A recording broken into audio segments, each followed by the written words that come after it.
मध्य प्रदेश विधानसभा चुनाव को लेकर बीजेपी ने कैंडिडेट्स की दूसरी लिस्ट जारी की है। इसमें 39 उम्मीदवारों के नाम हैं। खास बात यह है कि इस लिस्ट में 3 केंद्रीय मंत्रियों समेत 7 सांसदों को टिकट दिया गया है। केंद्रीय मंत्रियों में मुरैना की दिमनी सीट से नरेंद्र सिंह तोमर, नरसिंहपुर से प्रहलाद पटेल और निवास से फग्गन सिंह कुलस्ते को प्रत्याशी बनाया गया है। वहीं बीजेपी महासचिव कैलाश विजयवर्गीय को इंदौर विधानसभा क्रमांक 1 से टिकट दिया गया है। भाजपा ने 17 अगस्त को जारी पहली लिस्ट में भी 39 नामों का ऐलान किया था, इसलिए 39 का आंकड़ा चर्चा में है। 3 केंद्रीय मंत्रियों के अलावा बीजेपी जिन 4 सांसदों को विधानसभा चुनाव लड़ा रही है, उनमें जबलपुर पश्चिम से राकेश सिंह, सतना से गणेश सिंह, सीधी से रीति पाठक और गाडरवारा से उदय प्रताप सिंह के नाम शामिल हैं। बीजेपी ने दूसरी लिस्ट में जिन 39 सीटों पर नामों का ऐलान किया है, उनमें से 36 सीटें 2018 के चुनाव में हारी हुई हैं। 3 सीटें बीजेपी के कब्जे में हैं। इनमें मैहर से नारायण त्रिपाठी, सीधी से केदारनाथ शुक्ला और नरसिंहपुर से जालम सिंह पटेल का टिकट काटा गया है। मैहर विधानसभा सीट से बीजेपी विधायक नारायण त्रिपाठी की जगह बीजेपी ने श्रीकांत चतुर्वेदी को अपना प्रत्याशी बनाया है। नारायण त्रिपाठी कुछ दिन पहले ही अपनी अलग पार्टी बना चुके हैं। हालांकि अभी घोषित तौर पर भाजपा से अलग नहीं हुए थे। सीधी विधानसभा सीट से वर्तमान बीजेपी विधायक केदारनाथ शुक्ला की जगह सीधी से सांसद रीति पाठक को प्रत्याशी बनाया गया है।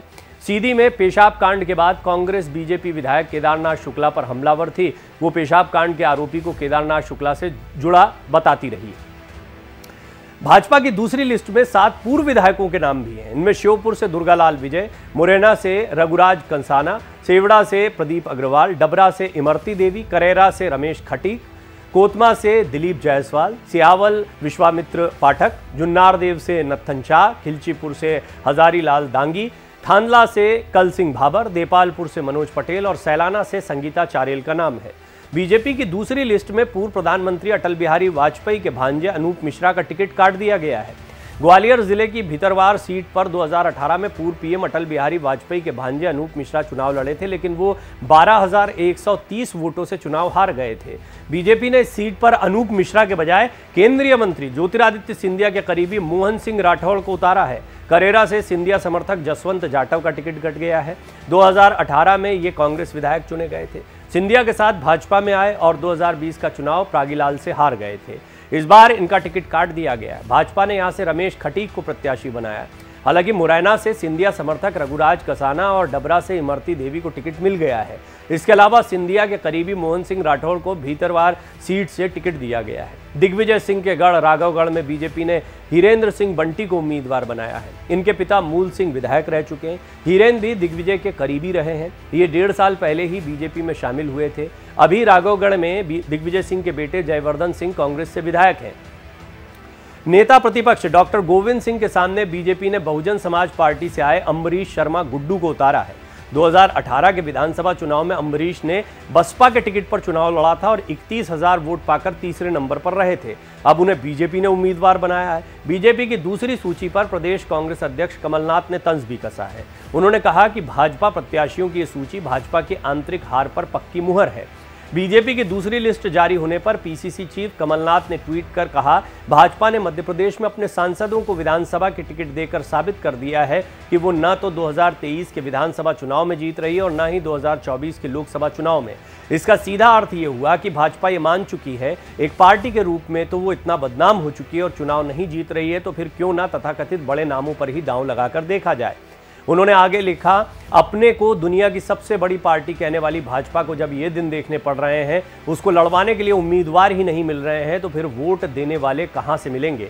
भाजपा आत्मविश्वास की कमी के संकट काल से गुजर रही है। ये बात भी कमलनाथ कहते सुनाई दिए। अब की बार भाजपा अपने सबसे बड़े गढ़ में सबसे बड़ी हार देखेगी। बहुत दिलचस्प पहलू है, इस एक्सप्लेनर को थोड़ा समझना चाहिए हमें। मध्य प्रदेश में बीजेपी के सामने एक बड़ी चुनौती है। ये चुनौती 2 तरीके से देखने को मिल रही है। शिवराज सिंह चौहान के चेहरे से तर प्रधानमंत्री मोदी के चेहरे पर दांव लगाया गया है। प्रधानमंत्री मोदी के लिए भी साख का सवाल है और पूरी ताकत से चुनाव लड़ने की तैयारी हो रही है। मैं पहले के एक्सप्लेनर्स में भी आपको बता चुका हूं कि ये बात सिर्फ मध्य प्रदेश के विधानसभा चुनाव तक सीमित नहीं है।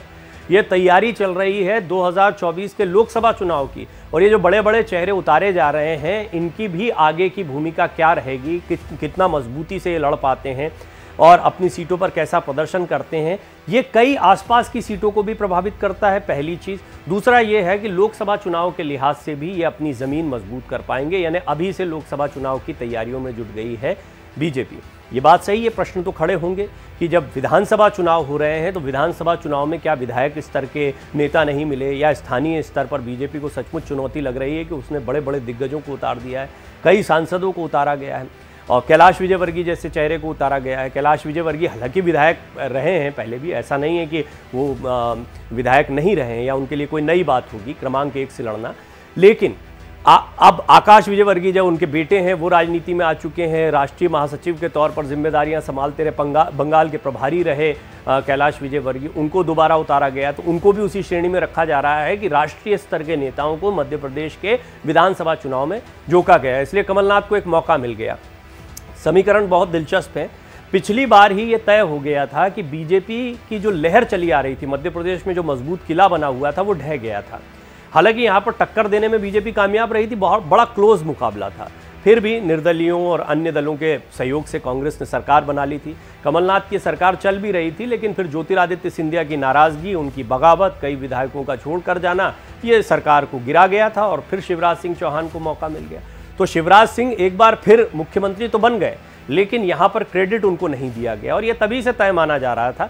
फिर भी चेहरा उन्हीं का सामने रखा गया, एक बार फिर शिवराज सिंह चौहान को ही मौका दिया गया, क्योंकि वो अगर बीजेपी की राजनीति को देखा जाए मध्य प्रदेश में तो सारे समीकरणों को साधने में अभी तक काफ़ी कारगर सिद्ध हुए हैं। फिर किसी भी अन्य चेहरे को लाया जाता तो यही उठापटक शुरू हो जाती, आपसी खींचतान से बचना जरूरी था। अब ये भी एक बड़ा सवाल है कि शिवराज के चेहरे पर अगर इस बार दाव नहीं है, प्रधानमंत्री मोदी के चेहरे पर दाव है, तो जीत और सुनिश्चित करना बहुत ज़रूरी हो जाता है। यही वजह है कि अब प्रधानमंत्री मोदी स्वयं जो है वो मध्य प्रदेश में काफ़ी समय दे रहे हैं, राजस्थान में काफ़ी समय दे रहे हैं, और साथ ही साथ दूसरा ये जो बड़ा काम दूसरी लिस्ट के तहत हुआ वो ये कि कई सांसदों को विधानसभा चुनाव में उतार दिया गया है। और ये बहुत आश्चर्य का विषय नहीं है कि बीजेपी इस तरह के निर्णय लेती रही है।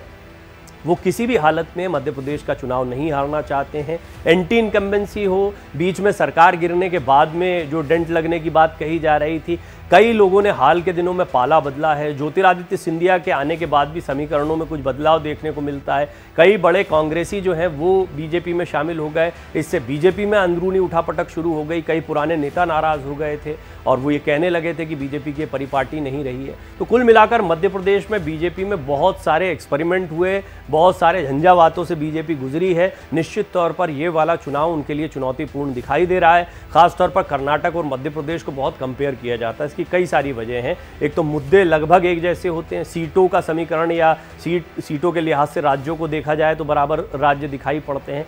इसी अंदाज में ऑपरेशन लोटस शब्द कर्नाटक से शुरू हुआ था और फिर आपको याद है कि यहाँ पर जब कमलनाथ की सरकार गई थी तब भी उसका खूब इस्तेमाल किया गया था। तो बहुत सारे फैक्टर हैं जो मिलते जुलते हैं। कर्नाटक में कांग्रेस को अच्छी जीत मिली, जो दावा कर रहे थे वैसी जीत हासिल करने में कामयाब हुए हैं। तो निश्चित तौर पर मध्य प्रदेश में कांग्रेस कार्यकर्ताओं का उत्साह बढ़ा हुआ है, लिहाजा बीजेपी अपनी पूरी ताकत यहाँ पर झोंक रही है। इसीलिए कई सांसदों को भी चुनावी मैदान में विधानसभा चुनाव के दौरान उतार दिया गया है।